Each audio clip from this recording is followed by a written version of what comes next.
It's the myth and the quality. They're still top of the world. Fantastic, good for them. But Ray. Yes. I discovered something. The same beer, nearly the same beer as their 12, their famous 12, is brewed by another brewery too.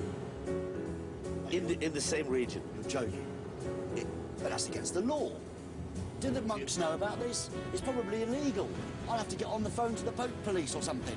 You know, I mean, because the West veteran monks, they brew their 12. If they can't brew their 12 anymore, the monastery will collapse through lack of financing, religion will fall on its knees, and the world will end as we know it. Sounds like the work of the devil to me. Hi, Ray. Hello. I'm Marco. Hi, Marco. Nice to meet you. Nice to meet you. Hi, Sean. My name is Hello, Marco. Hans. Hello, Hans. Be welcome in brewery St. Bernardus. Thank you well. And I give you in the hands of Marco so that you can visit the brewery and see anything you want. Thank you. Bye. Thank you well. Kom maar mee. Kom maar met me. Kom maar met mij mee. Kom maar met me. Kom maar met mij mee. Come with my grandma. Nee, kom maar met mij mee. Brouwerij Sint Bernardus ligt niet toevallig op de Trappistenweg in Watou. In het begin van de vorige eeuw was het namelijk een kaasmakerij die behoorde tot de abdij van West-Vleteren. Vandaag is Sint Bernardus een moderne brouwerij. Maar de geschiedenis met de Trappisten drukt nog steeds zijn stempel. Now, Marco, before we start, I have very good friends in a nearby monastery, the West-Vleteren monks. Yes, good friends of ours too. Yes, yeah? Well, are they? Because I'm told by Jean that this beer that you're making here, this famous beer, the St. Bernardus 12, Yes. is in fact the same as the West-Vleteren 12. Now, Yes. have you stolen their recipe is basically the question. Well, no, we didn't. But after the Second World War, they were looking for a brewery to brew the beer for them, because they didn't want to commercialize the beer anymore.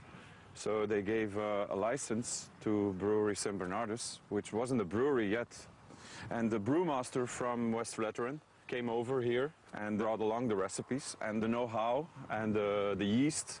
And we started making the beers here. En was dat een commerciële filosofie of was het juist voor eigen gebruik? Wij brouwden het bier om het te commercialiseren, dus om er zoveel mogelijk verkoop uit te halen. Toch, ja. En zij zelf zijn altijd blijven brouwen voor zichzelf en voor verkooprecht over de deur in het cafeetje in de Vrede. Ja, wat dat ze nog doen, hè? Ja, dat doen ze nu nog. Ja. So you haven't stolen anything? No, we didn't steal anything. But our license came to an end in 1992. And after that, we continued to sell those same beers. But we changed our name from St. Sixtus to, or Trappist West-Vleteren, to St. Bernardus, which was the name of our brewery. Okay. Well, West-Vleteren 12, I think in 2008 and 2010 was voted the best beer in the world. Yes. So you're saying that your St. Bernardus Abt 12 is very similar? Well, it's a very similar beer. It's, of course, it's not an exact copy. Yeah. There are some differences, but I challenge you to do a tasting of both. And you can see for yourself what the differences are. And I suppose the good news is, for the people, is that in West-Vleteren, it's ridiculous. You have to phone up a month before, give the number plate of your car, you have to queue for 4 hours to go and buy the beer. Yes. But you don't do that, do you? Can you just buy it in a shop? No, you can buy it. I think you can find it anywhere. Waarom gaan we dan naar West-Vleteren in de file gaan staan? Ook al dragen de bieren van Sint Bernardus namen als abt, prior en pater, toch zijn het officieel geen trappisten meer. Die naam is intussen beschermd en mag enkel gebruikt worden door de echte trappistenkloosters en brouwerijen. So, Marco, you said that the license ended in 1992. How is your relationship now with the monks and the monastery and the beer? Well, we have a very good relationship. We're good friends, and we go over there often, and sometimes they come and visit us. We have, for example, the same bottling line. So we can help each other on many levels. Drinkt er af en toe samen eentje? Ja, wij pakken ons bier mee naar daar om aan hun te laten proeven. En zij geven dan bier mee voor ons dat wij een keer kunnen proeven. Do they like yours? Yes, they do. And has Father Superior or my friend Brother Joris tempted you into becoming a monk yourself? Well, it's a good question because I've given it some thought. Have you really? My wife won't let me. Ik heb veel vrouwen die zouden zeggen tegen een vent, ga maar in het klooster, Ja, dat ik van u blijf daar. Ja, dus hebt u daar maar zat. Ja. Sint Bernardus brouwt vandaag een eigen witbier, grottebier, de Watou Triple, de Sint Bernardus Triple, de Pater 6 en de Prior 8. Maar het koninginnenstuk is de evenknie van de veelbekroonde 12 van de paters van West-Vleteren. De Sint Bernardus Abt 12.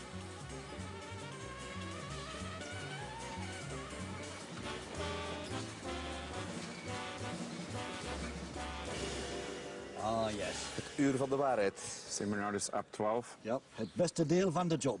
Drinking the beer. Goed gezien, Ray. In zo'n fantastisch sympathieke kleine glazenjes. Tof, hè? Ja. Oh, goed. Hij zucht. Een zuchtje. Why do we have small glasses? Wel, het is eigenlijk iets dat we meer en meer zien in het veld van de gastronomie. Als je bijvoorbeeld op restaurant zit en een fles wilt telen, zet je aan tafel en zegt, doe maar een fles Abt. En je krijgt de kleine glaasjes erbij en dan kun je allemaal samen ervan genieten en proeven. Santé, Marco. Santé. Santé. Smells familiar.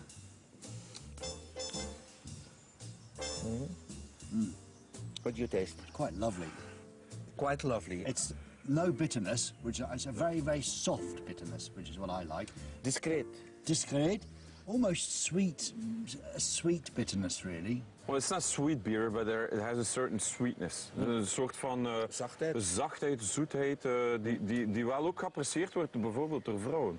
Je proeft natuurlijk, allee, ja, ik zou zeggen, een soort trappistachtig bier. Maar is het dan een abdijbier of een... In feite, als je abdijbier beschouwt als een soort bier, dan is ons bier een abdijbier. Maar om naar de letter van het erkend abdijbier te gaan, moet je eigenlijk een band hebben met een klooster of met een abdij. En moet je daar ook een bijdrage leveren. En dat is hier zo niet. Dus als je het op de keper beschouwt, zijn we geen trappist, maar we zijn ook geen abdijbier. En wij vinden dat we ergens in het midden zitten. Pak nu, je doet een blindtest. Ja. West-Vleteren 12, Abt 12. Gaat er hem uithalen? Maar gaat het er hem uit aan? Wat mij eigenlijk meer interesseert is, wat vind je het best? Of dat nu het beste is of niet, ik weet het niet, maar ik vind het wel fantastisch lekker. Oké. Goh, het is topklasse. Top. It's very good, isn't Top, it? top. Met alle respect, ook een beetje bedrieglijk, hè? Het is zeker bedrieglijk. Ja. Je voelt Je niet moet de echt alcohol. opletten, maar je voelt geen alcohol totdat je glas leeg hebt. So two, I would be on the floor. Probably. Two of these? Yeah, I think so. Ja, I'm not a real man yet, Marco. Als wij niet. Yeah, all right. Eigenlijk zo zou net wel...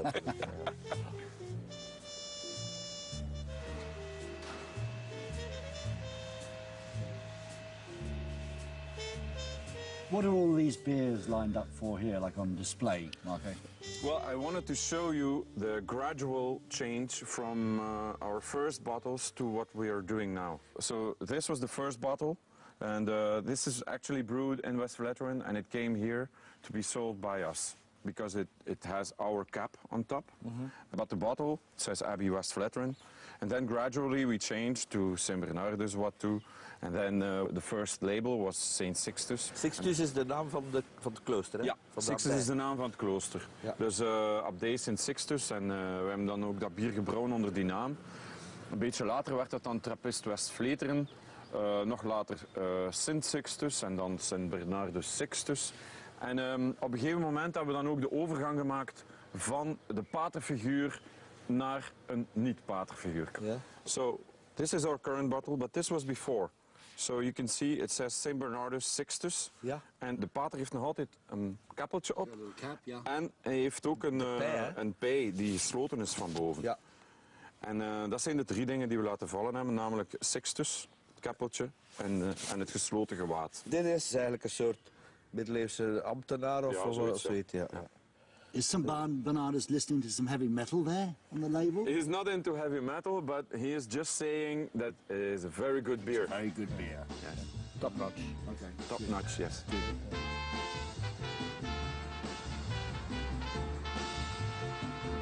Ray, Yes? we are going to meet a taste professor. Oh, a taste professor. The man wrote books and essays about tasting beer and naming the aromas, flavors, Ah, right. complexity. Like a good sommelier does. Oh, we can do that with beer, you think? Yes. That'll be very helpful. This man, this professor, will teach us how to taste beer and name all these Fantastic. fine... That's a good idea, John. So when we go out to a bar with ladies, we don't just say, oh, this beer's quite bitter, isn't it, darling? We can say, oh, this beer reminds me of when I was in Provence and the cherry trees blossoming and I can taste the barrel and oaky. So sort of back to school for us then. Yeah, in Watu. All right, bring on the